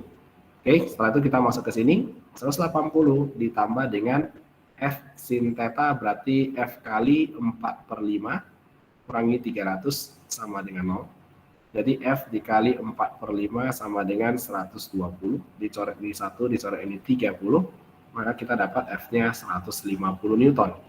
Setelah itu kita masukin ke sini, 150 kali cos theta 3/5 sama dengan 30 dikali dengan A, ini dicoret 1, ini coret dapatnya 30, 90 kurang 72 sama dengan 30A, 18/30 sama dengan A. Gampang ya?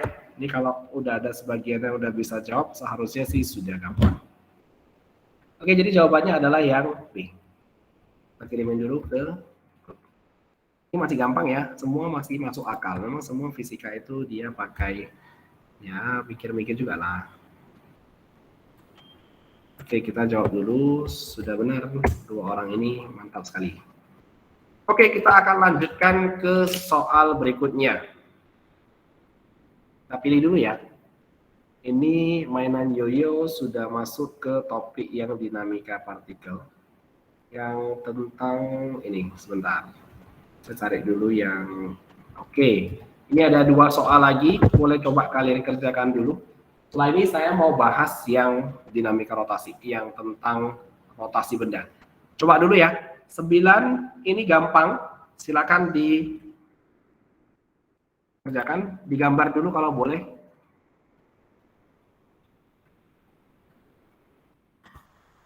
Dikumpulin jawabannya di sini ya. Ada dua yang mau dikerjakan. Kita mau bahas satu persatu atau sekaligus dua? Dua aja lah ya. Satu ini, satu lagi yang ini. Sekaligus. Nanti kita bahas satu persatu.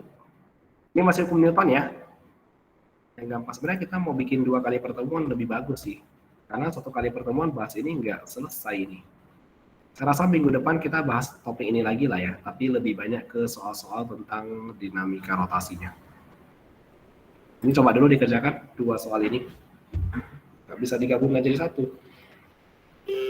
Topik yang dinamika rotasi aja harusnya 3 kali jumpa baru bisa selesai.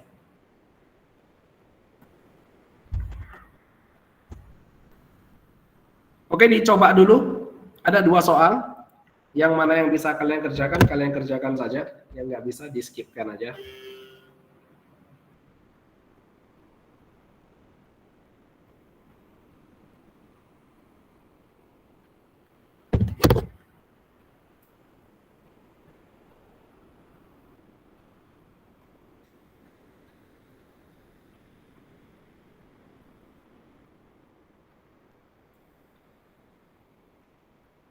Sambil ditunggu ya.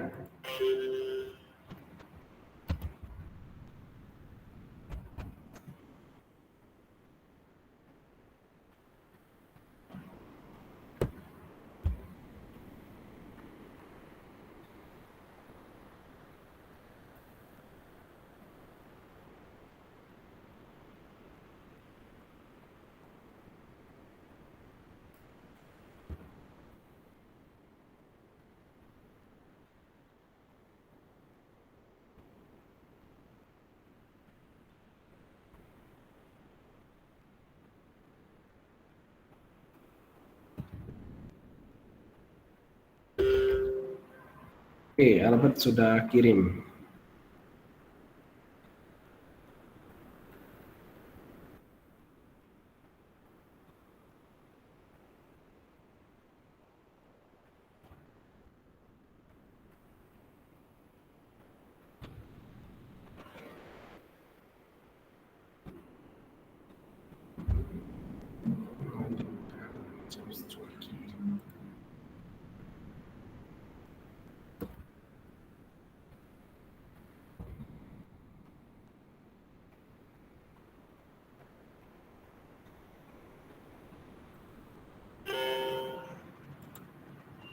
Wendy juga sudah.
Oke, ini udah ada 4 orang yang kirim ya. 1, 2, 3, 2 orang aja yang ngirim.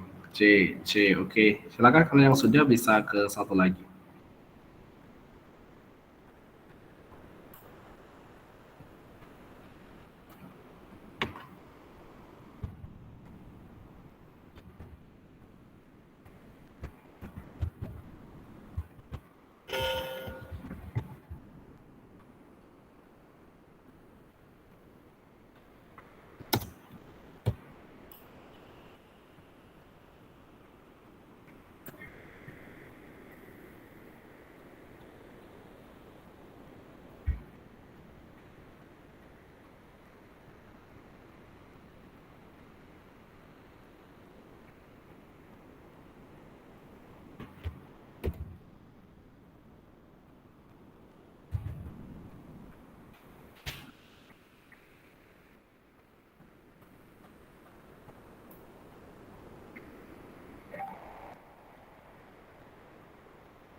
Oke, yang nomor 9 tadi sebagian besar sudah jawab C ya.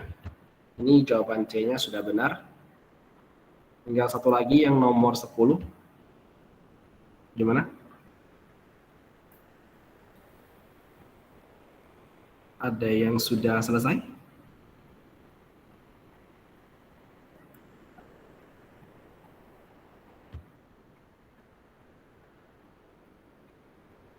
Yes, gampang sekali ini. Oke, saya bahas nomor 9 dulu ya. Kalau benda bergerak, gesekannya pakai yang kinetis. Benar. Kalau bergerak, pakai yang kinetis. Kalau belum bergerak, ya pakai yang statis. Jadi kita harus tahu dulu ini benda bergerak atau enggak.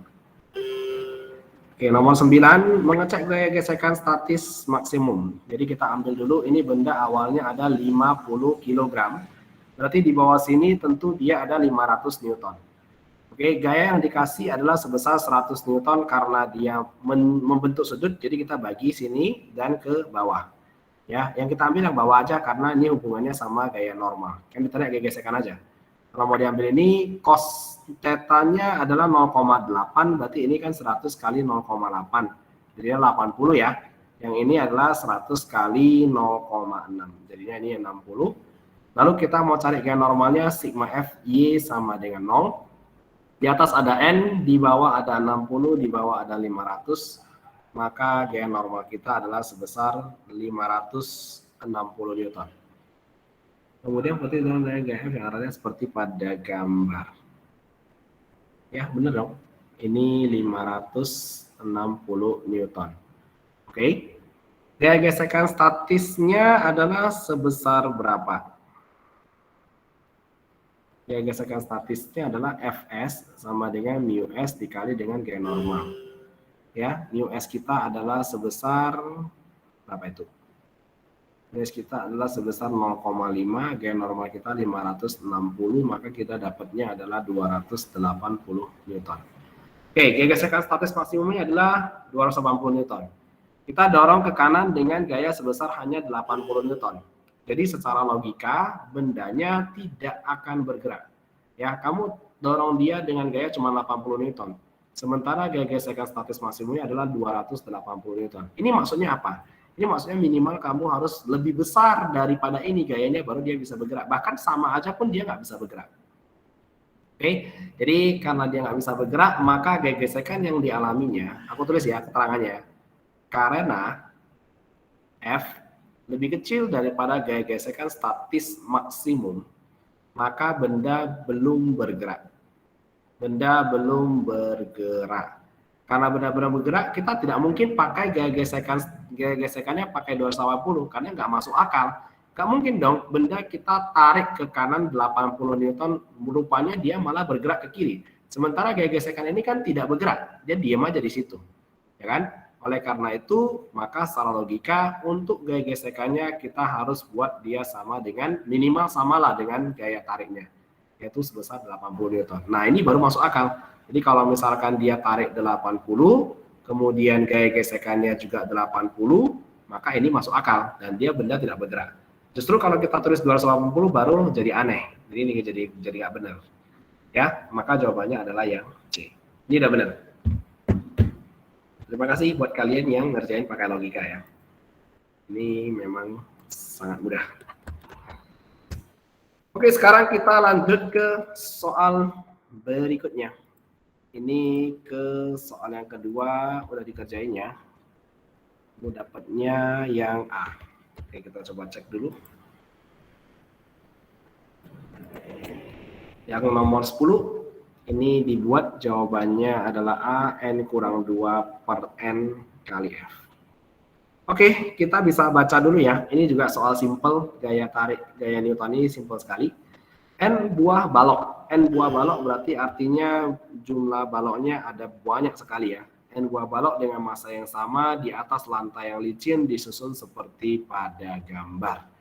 Jadi itu disusun ada balok 1, 2, 3 sampai ke N kurang 1 baru dia ke N. Jadi ada banyak sekali. Pertanyaannya gini, kalau balok yang paling kanan tarik dengan gaya F ke kanan, besarnya tegangan tali antara balok kedua dan balok ketiga. Jadi kalau dulu kita ngerjain kan baloknya cuma 1, 2 atau 3 ya kan. Tapi ini dibikin baloknya banyak sekali ke belakang. Terus sampai terakhir dia munculkan balok ke 1, 2, dan 3.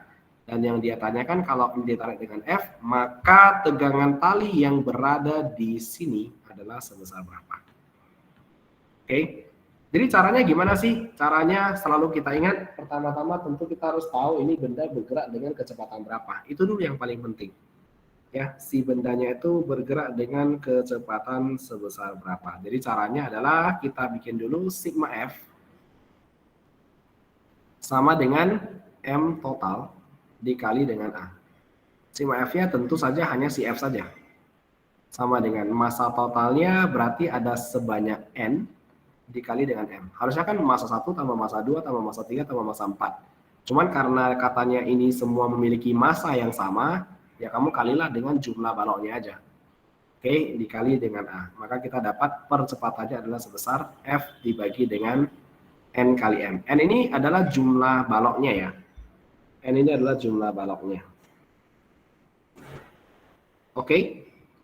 Lalu kalau kita mau cari yang tegangan tali antara balok kedua dan ketiga, berarti yang di sini dong. Kita mau cari yang di sini. Ya, kalian boleh ambil atau tarik keluar balok yang kedua ataupun balok yang ketiga. Saya penasaran dengan yang dikerjakan oleh si Albert. Coba kita cek sama-sama dulu ya sebentar.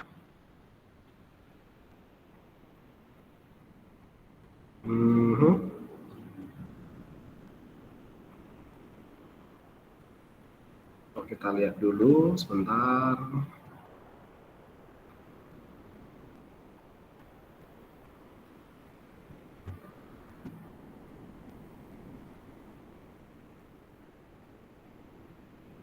Mana nih yang dikerjainnya? Oke, dia bikin tinjau dulu yang satu, udah dapat yang satu, baru dia tinjau antara satu dengan yang dua.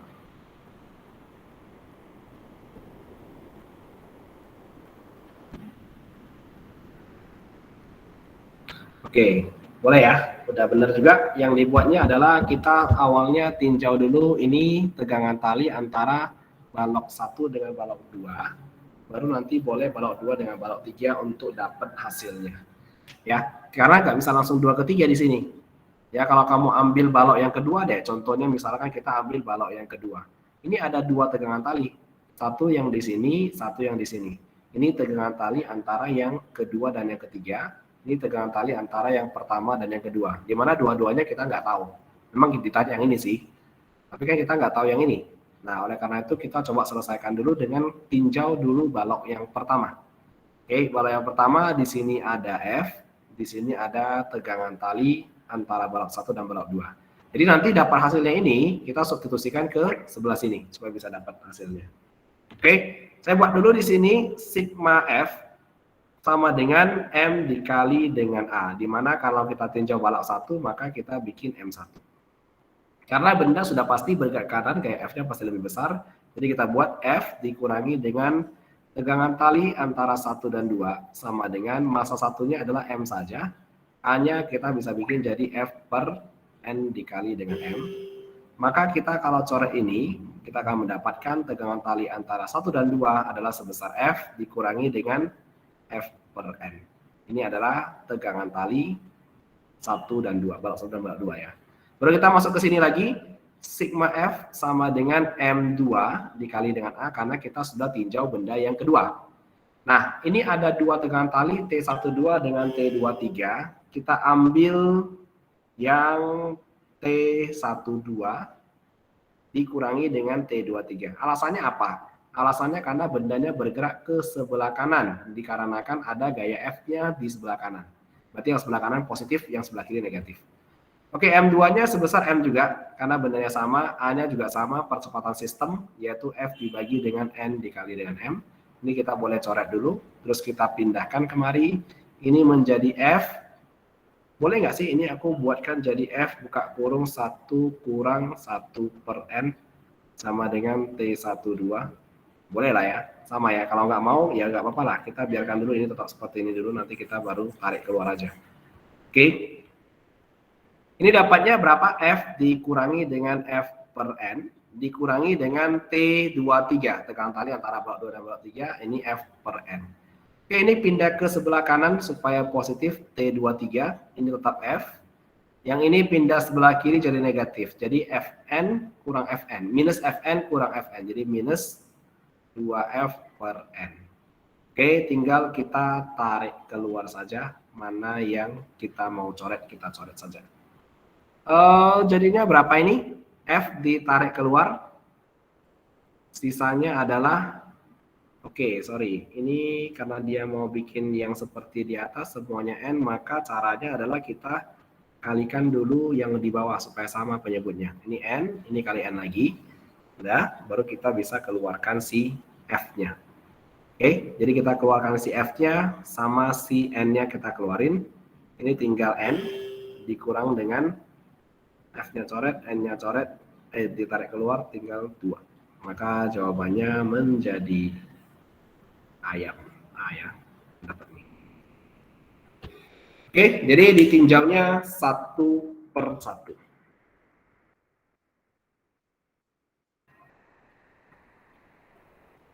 Kita kirimin dulu ke channelnya. Sebentar. Ini dihapus dulu ke channel. Yang dibuat Albert sudah benar ya. Mantap sekali, sudah paham. Oke, kebetulan karena ini sudah mau jam 9, kita juga sudah ada, ini sudah selesai ya sebenarnya. Sebenarnya tadi kalau kalian lihat dari sini, ini ada soal dengan nomor-nomornya ya.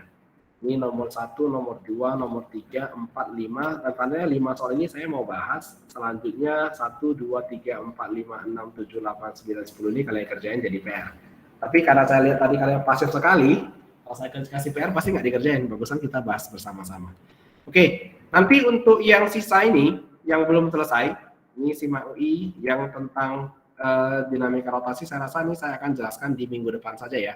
Karena kalau kepotong di setengah agak susah juga. Jadi ibaratnya kita tadi awalnya bahas tentang yang ini dulu, hukumnya tentang gerak dan gravitasi, minggu depan baru kita bahas yang dinamika rotasi karena soalnya lebih banyak dan lebih variatif. Oke, kita belum ada sempat kerjakan yang gravitasi ya. Coba kita kerjakan satu soal dulu yang gravitasi, saya cari dulu. Yang ini gampang ya. Suatu planet mempunyai periode revolusi sebesar T, ini tinggal pakai hukum Kepler ketiga, kira-kira menurut kalian jawabannya apa ini? Kita kirim ke channel dulu, langsung dijawab aja kalau memang bisa, langsung dijawab. Kalau bisa ada caranya, kalau enggak ada caranya juga ya udahlah, jawab aja yang penting. Oke, Albert langsung jawab C ya. R-nya pangkat 2/3. Oke, yang lainnya?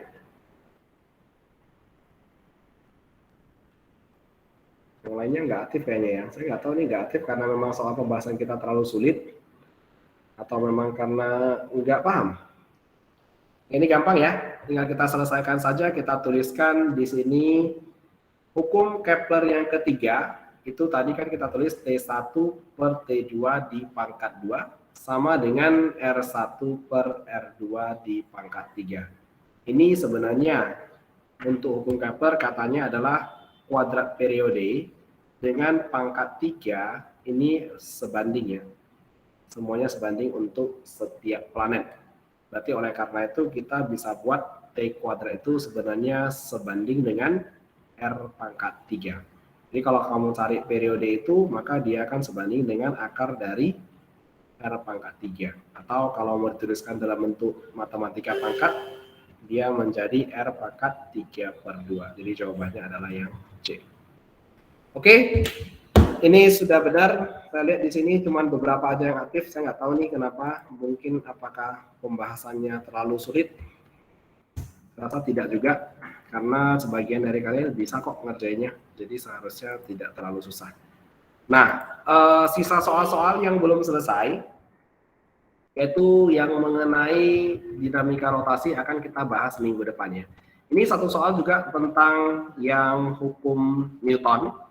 Ini saya kasih jadi PR aja ya, minggu depan baru kita bahas. Kalau yang bisa kerjakan silakan kerjakan, yang tidak bisa ditinggal saja, minggu depan kita bahas.